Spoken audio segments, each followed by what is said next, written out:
Saudara dan saudari, pada hari ini saya ingin berbicara tentang satu pertanyaan penting yang memang mungkin tidak banyak dipertanyakan selama ini di dalam gereja sendiri. Pertanyaannya begini, antara kitab suci dan gereja, mana yang ada lebih dahulu? Saudara dan saudari, pada kesempatan ini saya ingin memberikan penjelasan singkat, dan di akhir video ini Anda akan tahu jawabannya. Mana yang ada lebih dahulu antara kitab suci dan gereja? Pertama sekali, saudara dan saudariku yang terkasih, kitab suci yang kita miliki sekarang ini, terutama kitab suci Perjanjian Baru, ada 27 buku. Itu dari buku-buku itu ditulis setelah 30 tahun Yesus meninggal, di mana para rasul sendiri sebagai saksi mata, sebagai orang-orang yang mengikuti Yesus secara pribadi. 12 rasul dipilih oleh Yesus secara khusus mengikuti Yesus.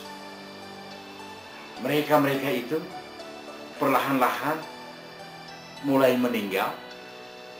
Akhirnya gereja mulai merasa bahwa sudah saatnya kita mendokumentasikan. Gereja sudah merasa penting bahwa sudah saatnya suara-suara para rasul itu didokumentasikan, ditulis. Dalam bahasa Inggris mereka bilang the living voice of those apostles. Karena mereka hampir tiada. Mereka sudah perlahan-lahan meninggal. Bagaimana caranya kita bisa menjaga suara-suara itu sehingga kita tidak kehilangan? Akhirnya mereka bilang sudah saatnya untuk ditulis, yaitu suara-suara para rasul yang hidup, yang mengikuti Yesus secara langsung. Itu ditulis, buku yang pertama itu ditulis sesudah 30 tahun Yesus meninggal. Jadi itu yang pertama. Dengan demikian bahwa ternyata gereja dan kitab suci ternyata justru yang selama itu terjadi apa yang dibuat oleh para rasul.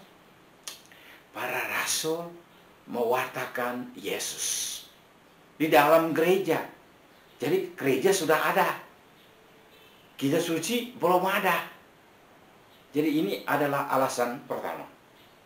Alasan yang kedua, mengapa gereja itu ada lebih dahulu daripada kitab suci.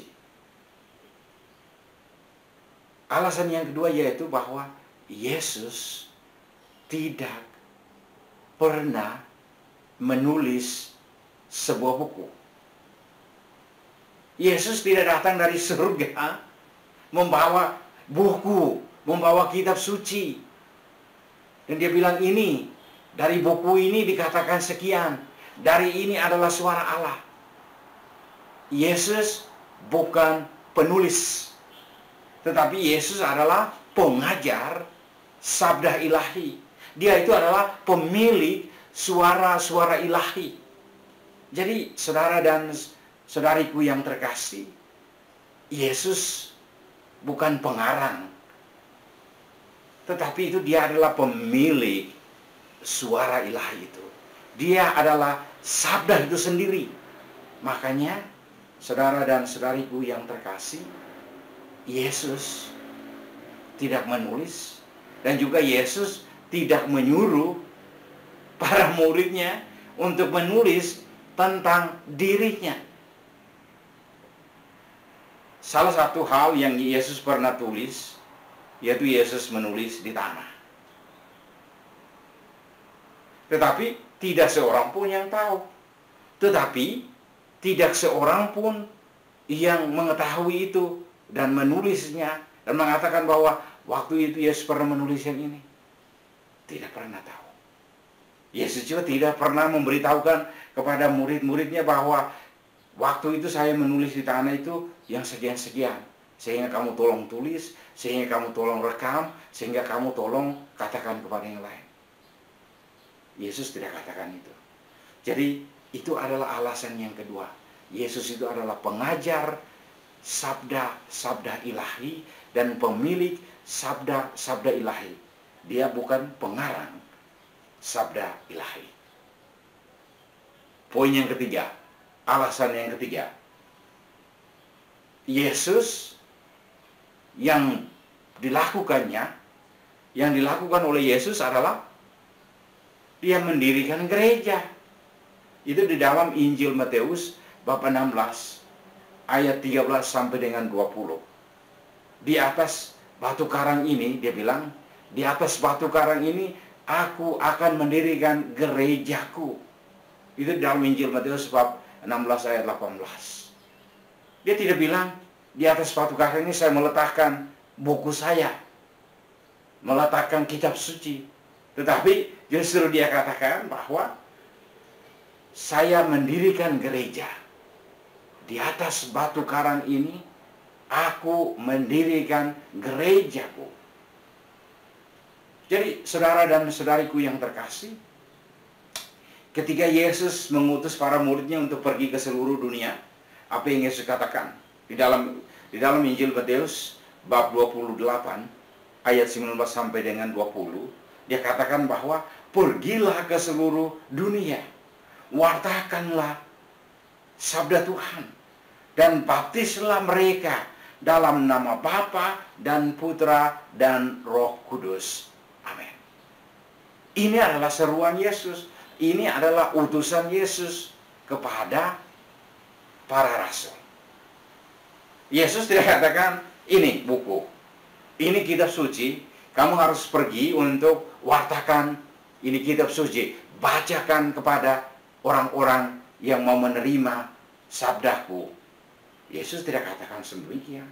Justru Yesus bilang, pergilah ke seluruh dunia, wartakanlah kabar sukacita, dan baptislah mereka dalam nama Bapa dan Putra dan Roh Kudus.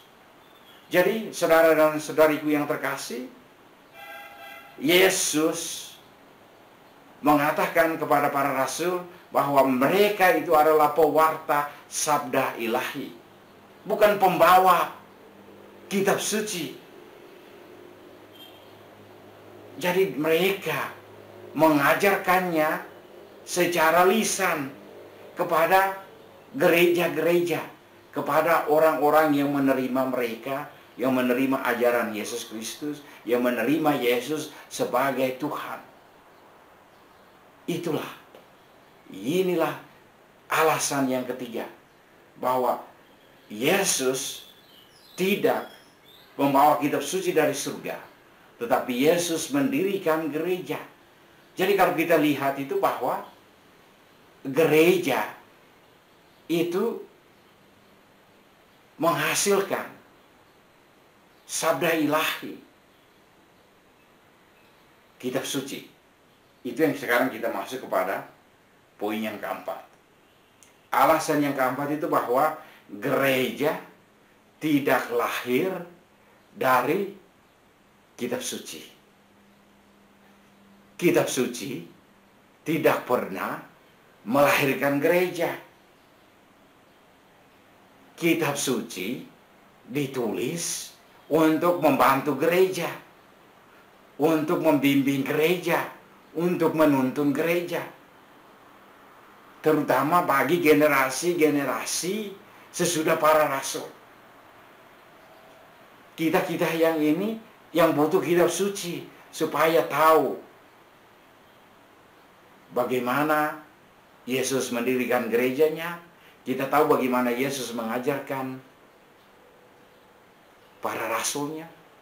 Kita tahu bagaimana Yesus mengutus para rasul untuk mewartakan sabda ilahi. Jadi sekali lagi saudara dan saudariku yang terkasih, gereja ada lebih dahulu. Gerejalah yang melahirkan kitab suci. Kitab suci itu keluar dari gereja. Gereja, orang-orang yang ada di dalam gereja itulah yang mulai perlahan-lahan menulis sabda ilahi itu, mendokumentasikannya. Jadi inilah saudara dan saudariku yang terkasih, 4 alasan mengapa gereja ada lebih dahulu daripada kitab suci. Saya harap Anda paham ini. Karena ini adalah satu pertanyaan yang penting. Jadi kalau jika ditanya antara kitab suci dan gereja, mana yang ada lebih dulu? Anda harus menjawab bahwa gereja ada lebih dahulu. Gereja tidak pernah keluar dari kitab suci, tetapi kitab sucilah yang keluar dari gereja. Gerejalah yang mengatakan bahwa buku-buku ini adalah suci. Buku-buku ini adalah kudus. Dan buku-buku ini yang harus kita namakan kitab suci dalam kumpulan Alkitab. Jadi saudara dan saudariku yang terkasih, saya mau ucapkan terima kasih bagi Anda yang sudah meluangkan waktu untuk menonton video ini. Dan bagi Anda yang belum subscribe, tolong subscribe dan bagikan kepada teman-teman Anda yang mungkin membutuhkan video ini. Akhirnya terima kasih dan Tuhan memberkati Anda.